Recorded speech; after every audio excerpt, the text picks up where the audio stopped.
Endilikda uydan chiqmasdan turib, telefon raqamini boshqa shaxs nomiga masofadan onlayn qayta rasmiylashtirish mumkin. Buning uchun avvalo MyGov saytidan yoki mobil ilovasi orqali telefon raqamini qayta rasmiylashtirish bo'limini tanlaymiz.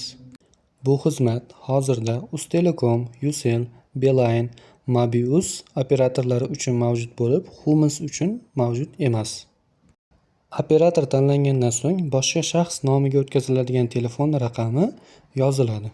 So'ng pastdan telefon raqamini oluvchi shaxs tanlanadi. Agar oila a'zolaringizdan biri bo'ladigan bo'lsa, uning ro'yxati chiqariladi. Agar begona shaxs, ya'ni oila a'zoyingiz bo'lmagan shaxs bo'lsa, u uchun qo'shimcha ma'lumotlar so'raladi. Qo'shimcha ma'lumotlar bu uning pasport JSH raqami bo'ladi.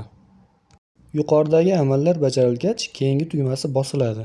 Muhim eslatma: xizmat bepul emas. Operator tomonidan belgilangan summani to'lashingiz kerak bo'ladi. Xizmatning ko'rsatilish davri 5 ish kunini tashkil etadi.